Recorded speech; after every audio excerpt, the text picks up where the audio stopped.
Okay, it's starting. All right. Here we go. On this historic date. Anyway, what is your full name? Bertha Wilson Burton. And who were you named for? My mother. That was her name? Really? Her name was Bertha Easter Goodness. And when and where were you born? in Adair County. In Kentucky, right? Mhm. And how far back can you trace your family? I don't know, grandfathers and grandmothers and uncles and aunts and the like, I guess. And do you know of any legends or stories of the past from your family? Oh, yes. Can you tell us one? Well, I had a uncle that was in World War One, and then I had uncle on my father's side that was in World War One. Both of them was lucky to come back. So, a lot of sad things happened too, down through the years. My mother lost a brother on Christmas Day one year. He got killed. Just a lot of things like that. But What's your mother's full name? Bertha Easter Grider Wilson. And what's your father's full name? Mont Ole Wilson. And what was your mother's maiden name? Grider. Told you. Bertha Grider. Crowder? Mhm. How do you spell Grider. that? Grider. Grider. And where was she born? Russell County, Kentucky. And you already gave your father's what was your father's full name? Mont Ole Wilson. Forgot that one. Can you remember hearing stories about your mother when they were young? Yeah, she used to ride horseback and ride the side saddle. You know what the side saddle is? They sit on both legs goes on the same side, like, but one will be a little higher than the other. I don't see how they ever set up there, but they did. Mom had the old side saddle for years and years. And that's the way they went when they was courting her and Dad. And she was going somewhere one time, and this guy he wanted to go with her, and she didn't want to go with him, and it was kind of rainy, and she had an umbrella, and he said, I'll carry you Shader for you if you'll let me. So they called him Shader for years and years. And what about your father when he was young? I don't know much about him. Because they just, they never left home till they was, I guess, Dad was 20-some or more before he ever left home, just worked around, and then boys just got together and roamed the hills and whatever for pastime. They didn't, like now, get to go to town and roam around, Do you know the names of your mother's sisters and brothers? I know part of them, but I don't. Some was born dead, and I don't know what their names was, but she had a sister named Pearlie, Nettie, Myrtle, Ava, and then she had brothers named Ruel, Marvin, Vernon, and Everett. But now the smaller ones that was born dead, I don't know what their names were. Now, how about your father's sisters and brothers? Let's see, he had Harm and Owen, Logan, Elmer, Murdy, and Minty. And are they alive now? No. No, they've all passed away. Do you know of any relatives that are still living on your mother's or father's side of the family? On my mother's side, she has got one sister living. She's in the nursing home at Jamestown. But on my father's side, there's just one cousin besides me. That's all that's on my father's side that's left. And do you know the names of your grandparents and great-grandparents? No, I don't know the graves, but now the grandparents on my father's side was William Alexander Wilson and Nancy Cravens Wilson. And on my grandmother's side, it was George Washington Grider and Octavia Eveline Womack Grider. And did your parents ever tell you how they met? I don't know other than just church. What year were your parents married? And where did the wedding take place? Now, they was married at this church up here on 80, but now I am not certain if it was 1905. Just what I'd have to look in the Bible to make certain. I believe they was married on December the 5th. I believe it's 1905, but I might be wrong. And how did your mother and father earn a living when they were young? How did they what? Earn a living? They farmers? Yeah. Your grandpa was a farmer on either side, you know. Now, how many brothers and sisters did you have? I had 7 brothers and sisters.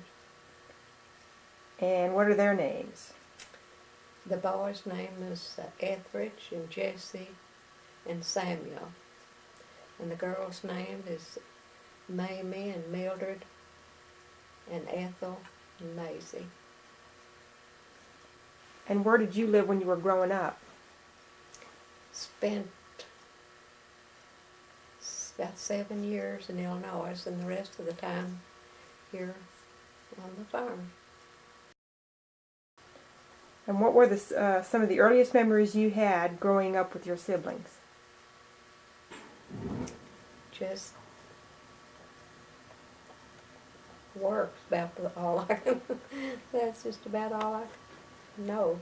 What kind of work? Well, Dad raised wheat, and he'd cut the wheat, and I'd bunch it, you know, for him to tie the bales. He'd have hay, and we'd have to work in hay. He'd have corn, we'd have to help gather corn, and just worked out all the time. Now, who was the oldest in your family of the kids, and Mamie, I think, was the oldest. then what order did it take? Pardon? The kids, what order was it in terms of the names? Who was oldest down to the youngest? Now, I'm not certain how it went, but I think it was Mamie and Mildred, Etheridge, maybe Ethel, and then Maisie, and Jesse, me, and then Jesse. Jesse was the youngest. And what were you like when you were a teenager? Tomboy. Tomboy. Now why do you say that? What were you up to? Climb just like a boy. We lived in Illinois. The Dad's boss, they had a little boy about the age of me, and we played together. We'd get up on the barn and jump off. It's no wonder my legs are not like they are today. I'll tell you, just always like to be doing something.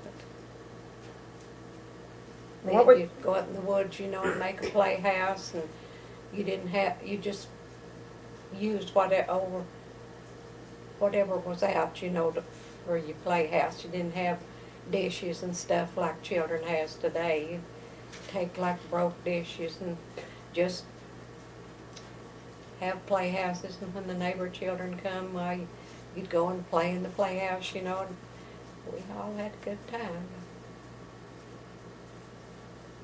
Now, what was your first job and how much did you earn? Oh my goodness, first job was at a restaurant. I couldn't tell you, but it wasn't much. Where was that restaurant? Russell Springs. And how old were you then? Oh, that was, Teresa was in high school.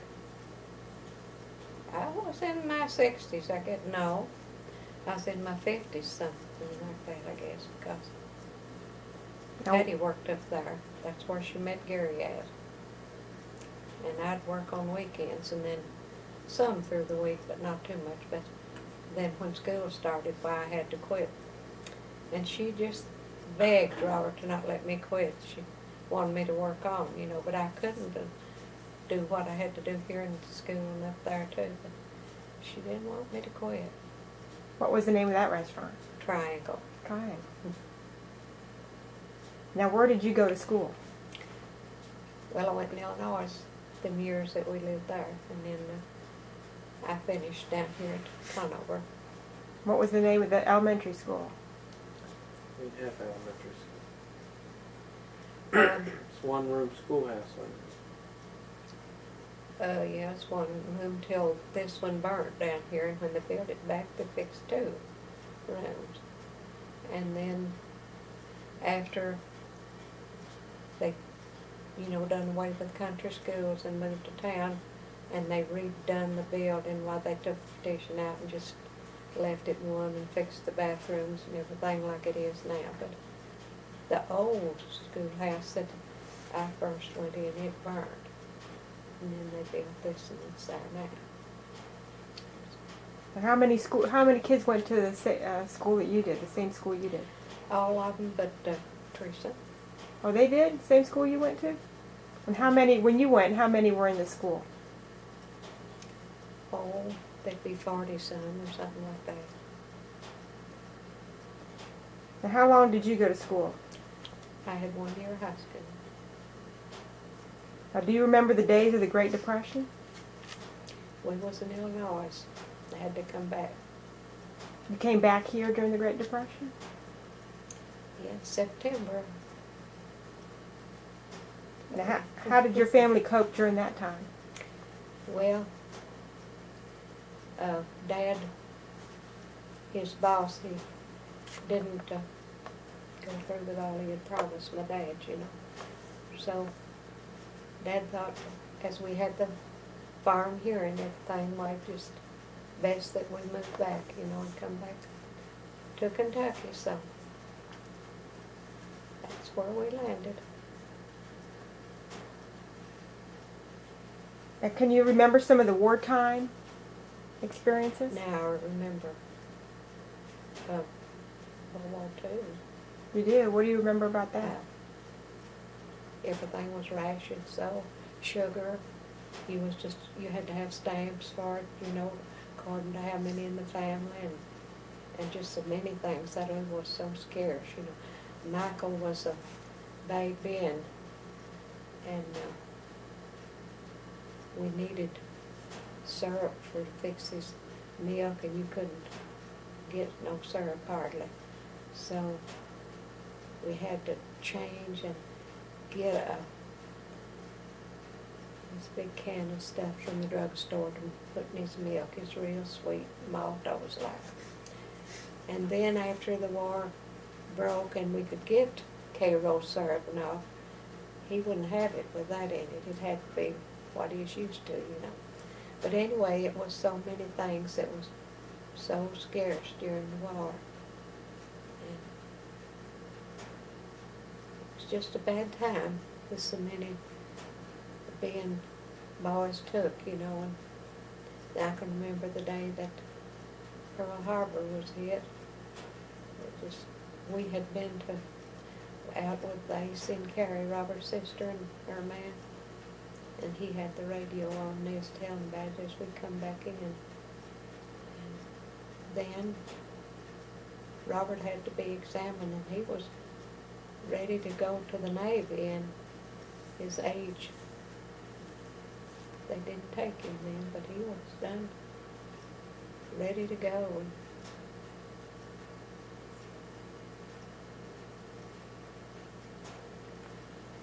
Now, what was the full name of your husband? just Robert Burton, but he always used L as a middle initial because they was more Robert Burton's, you know. But he wasn't born with a middle name? Mm-mm, No, really? mm-mm. And how did you meet him?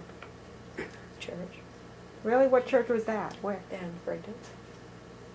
Here in Columbia? No, right down by the cemetery down here. Oh. Now, how did he propose to you? One night as we was coming home, he asked if he could walk me home. From the church? Mm-hmm. And what did you say?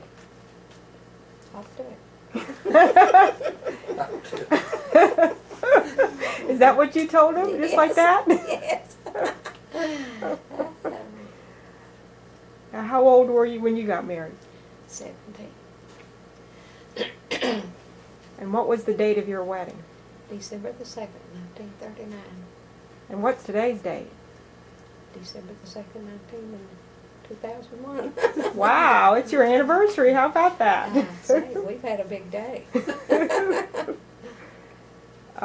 Where were you married?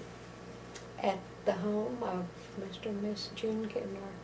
He was a preacher. Can you describe that wedding day? Yes, it was a rainy day. And we went to, that was Robert's uncle. And we went to get married, and there was this old man there. Well, I never expected to be at a wedding today. He's kind of like off in the top part a little bit. Kind of like was disappointing, you know. But, Was your family there? no. They didn't know you were going to get married? Yes. Yep. Nobody went. Well, Carrie Nacy went with us, but his sister and her husband, but nobody else. Now, what did you remember about the wedding? Well, it just kind of nervous. But it wasn't a church wedding or anything like that, you know. Just went down to their house and back to his mother's. Then they had supper. And How far away did he live? just right there with the church. Did you go on a honeymoon? No, Nope, you went over to, you lived at his parents' house? he lived with his mother. And where was your first home after you got married? There by the church. And what was life like the first years after you got married? Kind of hard. Hard. For when the twin boys was 11 months old, our baby was born that died. And we had moved up here, and they had built our first house, you know, that we moved to up here. And it had just been a hard year with little ones pregnant again and moving. It was just a hard year.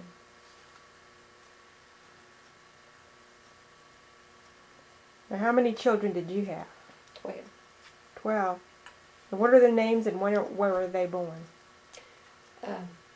Alan Jean, Arnold Dean, Gwendolyn, Albert Oley, Brenda Kay,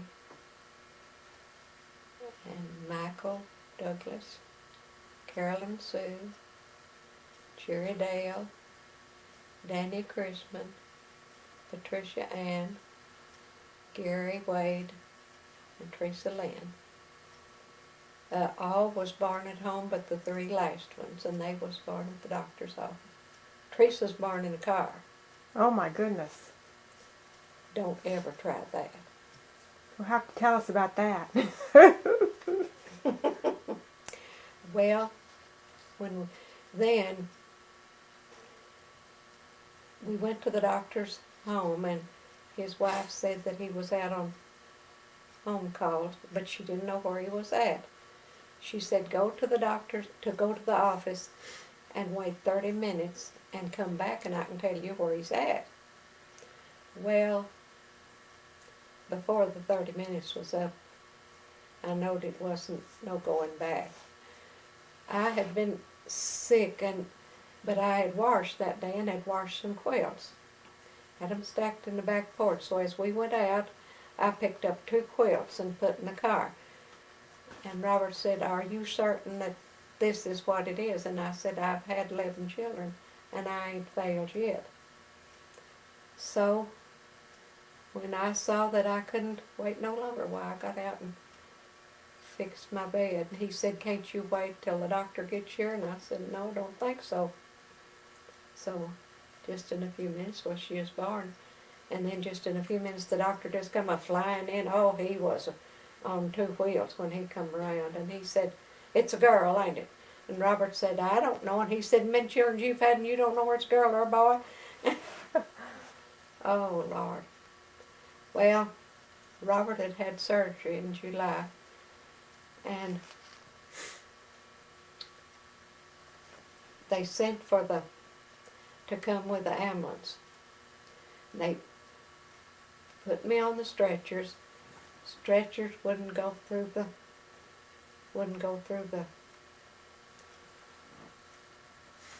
see, how was it?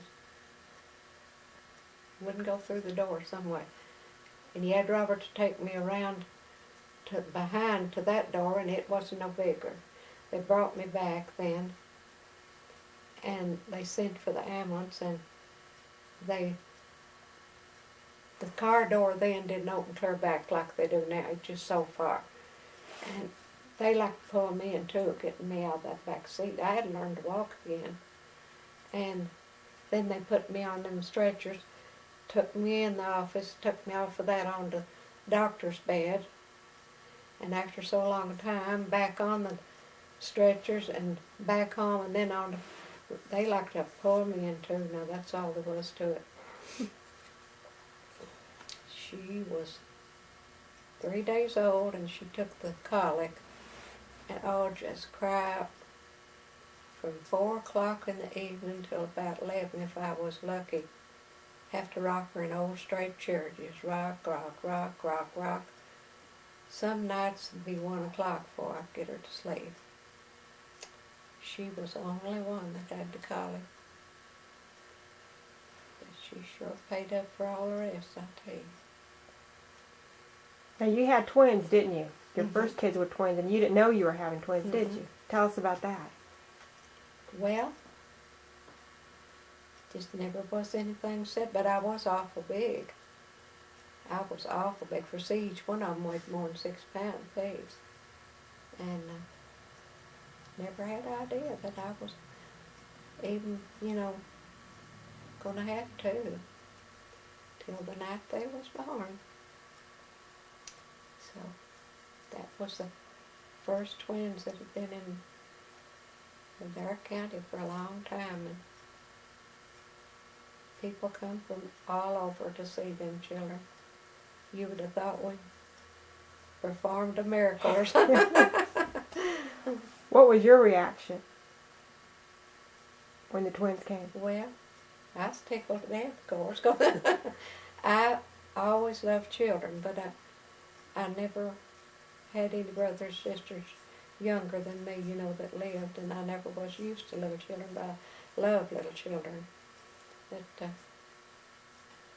I reckon I took my love for children from Dad. Dad loved children. Now, what was your husband's reaction? He didn't say much. He wasn't shocked? Didn't seem like it. Mom, she didn't think that I could see after 2, and she wanted to take Arnold. He was smallest, little, And Robert didn't, well, I didn't either, but Robert didn't want to separate them, but Mom would love to have him. Dad would call them his boys because he always wanted a boy so bad, and they didn't never live. Now, what year were each of your kids born? And now, the twins was born in 1940. The baby that died was in 41. Albert in 42. Brenda in 44. Mike in 46. Sue in 47. Jerry in 50, Danny in 53, Patty in 57, Gary in 58, and Teresa in 60.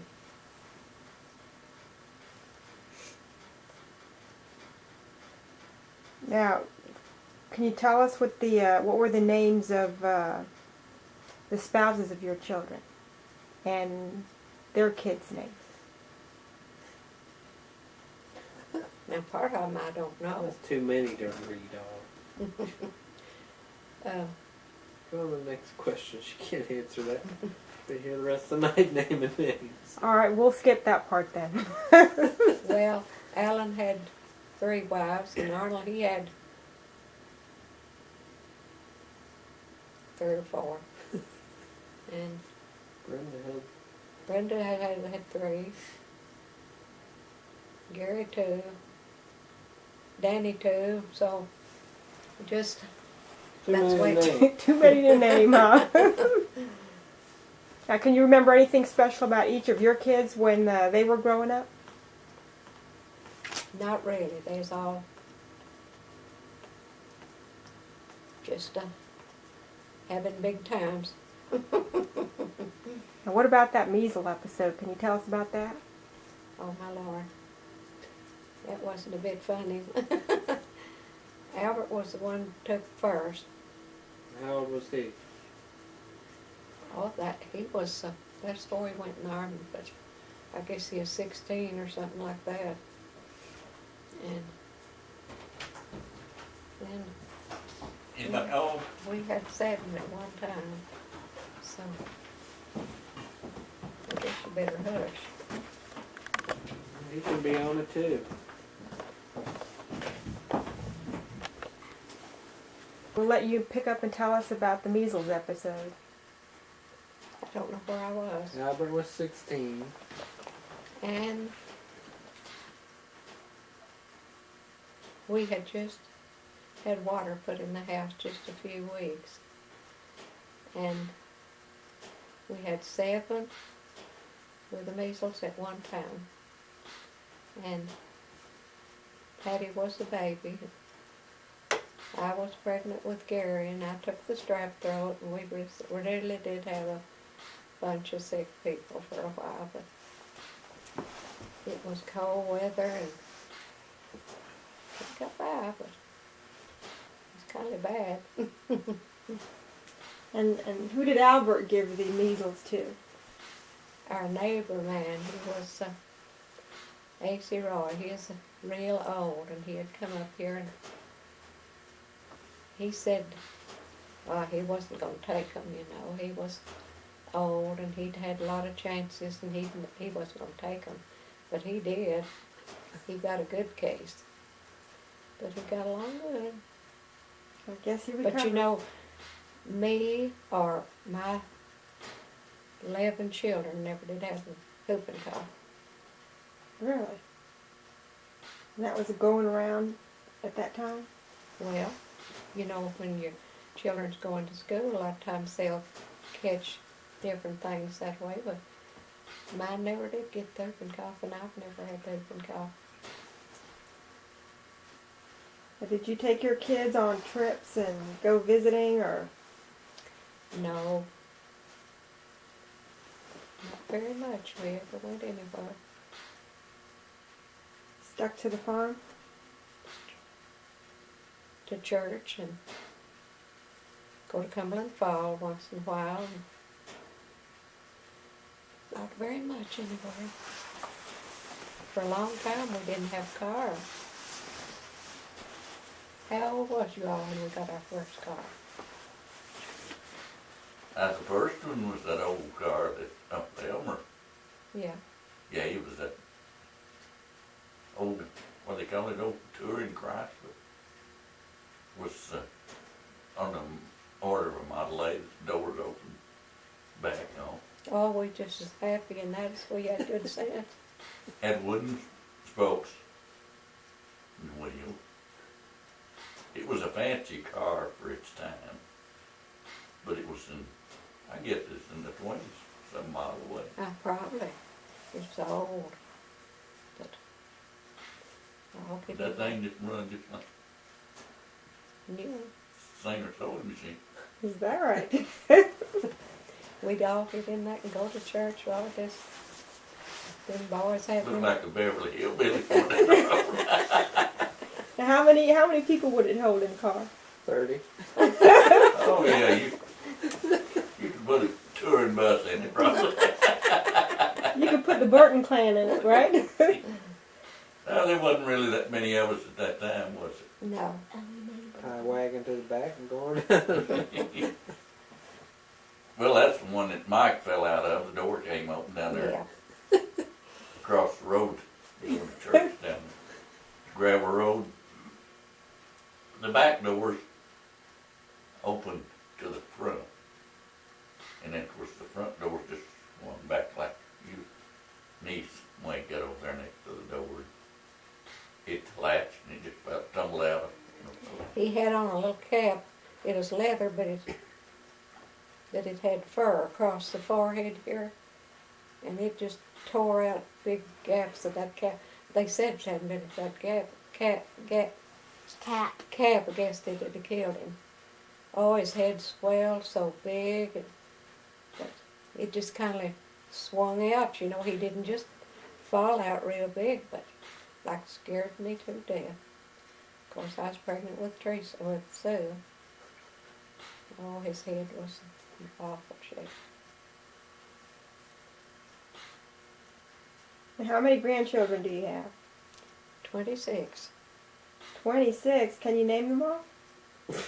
No. I sure can't. Too many. And how many great-grandchildren? 22, I think. Or Lucas will make 22 on the way. Oh my goodness. Now how big's the Burton clan? We don't know. Aiming for 100, right?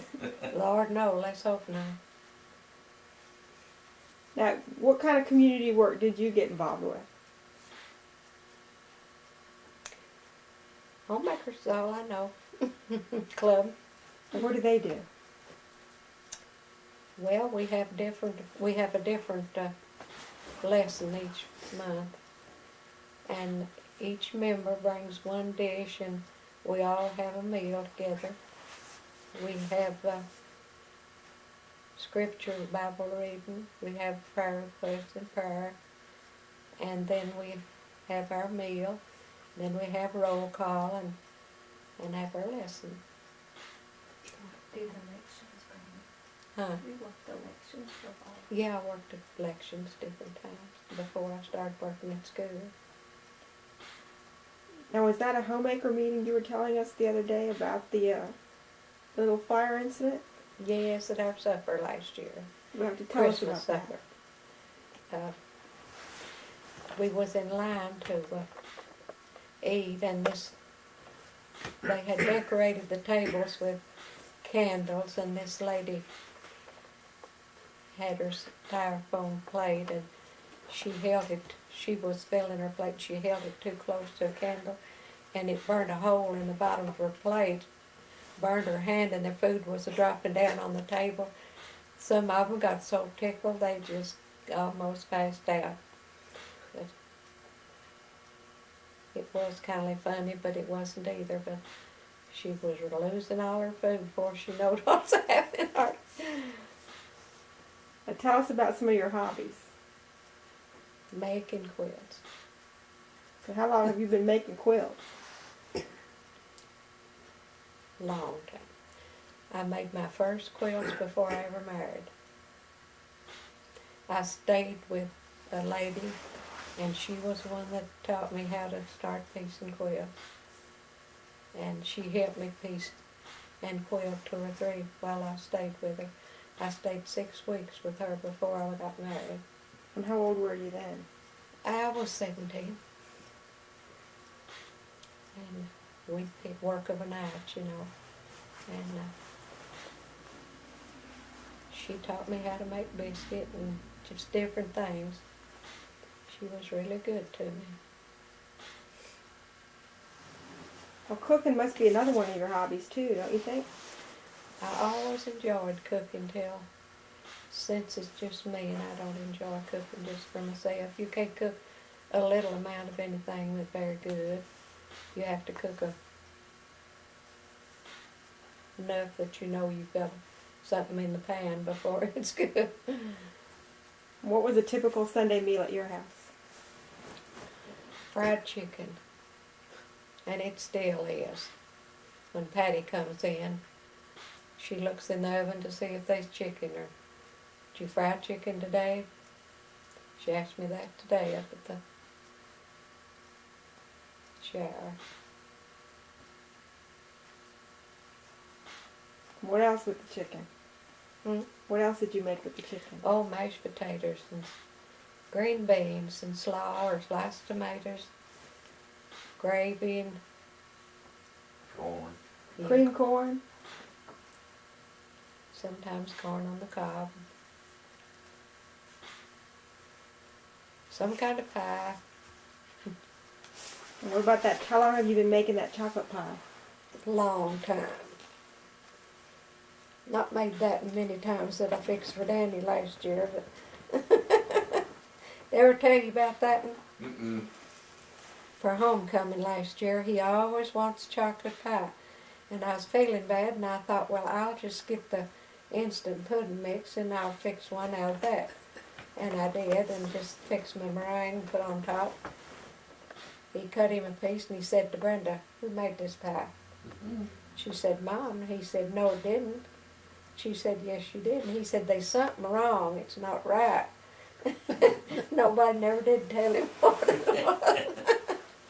was. Describe one of your. Oh, go ahead. Describe one of your family gatherings here at your house. What that was like. Look at the look on her Don't get face. too wild now. Last year, well, for the last 2 years, they put up a tent for homecoming. And the first year they put up the tent, well, the men, they got the 5-gallon bucket of potatoes, and they peeled the potatoes outside for us to cook. And some of the men done the grilling outside, and then we cooked some inside. Some people brought food, and we just had a big time. They had 4-wheelers and rode the little folks on them. And Dennis, he brought the horse that evening, and they rode him on that. And Chris had the trooper car here, and Keith and Michelle was here from Florida with little children, and he rode Kevin in that. He thought that was a great ride. And they come in on a Friday, and after they was here a while, Albert come over, and he had on his everyday boots. Well, them boots just took Kevin's eye. So Albert went and sat in his porch swing and pulled them off and let him have his boots, and he sat there in his sock feet.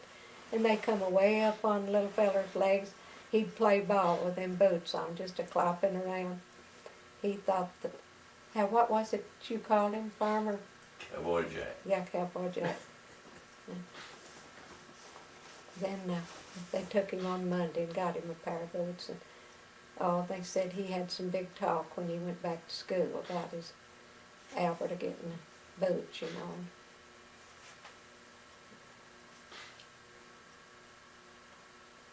And how many people were you usually have your family reunions at the same time every year, right? Labor Day weekend. There was 68 people here this past year. Oh my goodness. Tell us about who had the greatest influence on you while you were growing up. I guess my dad. Why is that? I don't know. We worked together so much, and he is always a jolly person. He is good to us, and he taught us so many things, you know. And he's been gone for a long time, but I still really do appreciate the way that him and Mom taught us raised us. He was a good Christian man. He lived his religion every day. It wasn't just on Sunday. We had read the Bible every night and had prayer, and he would rejoice and be happy at home.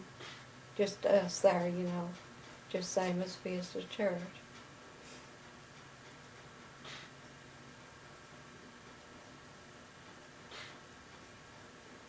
Tell us what has helped you get through the tough times. Well, it takes a lot of prayer. And the children's always been good to me, and still are. And I guess right now that's all I've got to live for, kind of, is just my children. My family's all gone. So, Now compare the lives of your children today with what it was like when you were growing up. you just can't do that, because when I growed up, I didn't know what bologna was, or a drink, you know, pop or anything like that. There wasn't anything like that when I growed up. And if you got a penny, go to the store. Now, after we come back from Illinois, why, Mom would sell chickens and eggs and cream a lot of the time, and that's what we bought groceries and all. And she'd send me to the store, and if there was a penny left over from whatever she sent for, well, you could just get a whole bunch of candy or chewing gum for a nickel, you know, or something like that. I've got a penny's worth, and then every time come back just half as if I had $1 today. I guess a lot happier than a lot of children is if with $1. Mm-hmm. But everything, you know, then you could buy so much the groceries, like flour and sugar and beans and stuff like that loose. You'd get a quarter's worth. Just get a great big sack for a quarter. Can of pig salmon, 17 cents, and they thought that was just an awful price, you know, for a can of pig salmon. But you didn't have beef or anything like that to go to the store for, these country stores. If you missed growing a crop of potatoes, you didn't have no potatoes till next year. Dad always tried to kill a hog. And Mom had always raised a lot of chickens, and she didn't care a bit to kill a chicken and have chicken. So that's kind of the way our living was, you know. Dad would set traps and catch rabbits.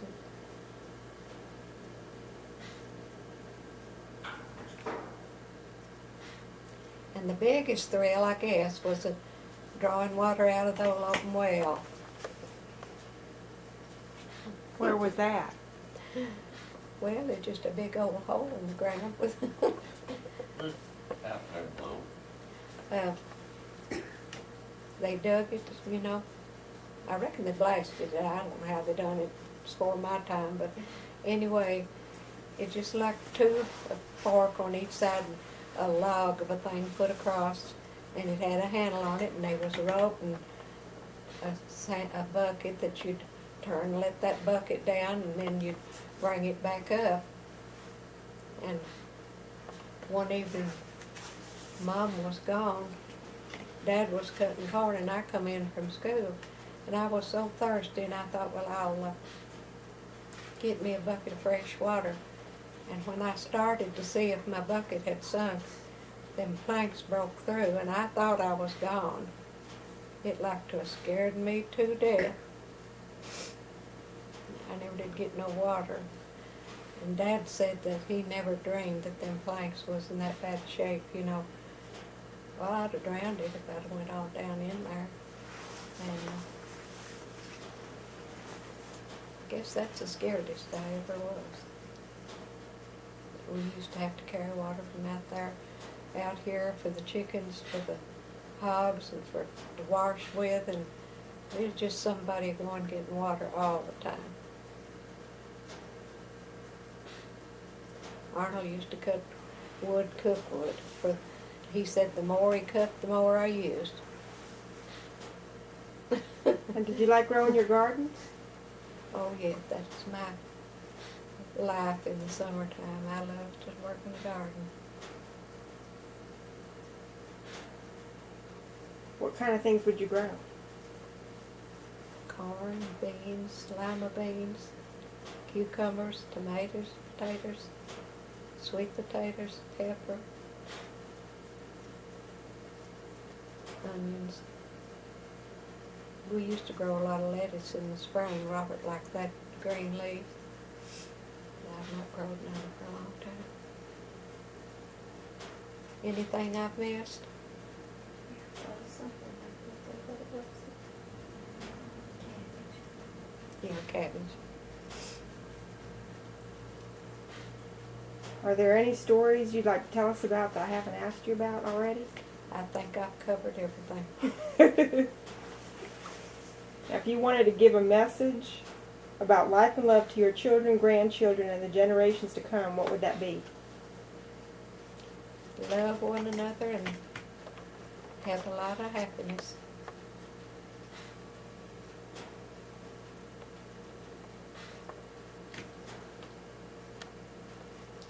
Smile. And we'll say the end. Happy anniversary. Yeah.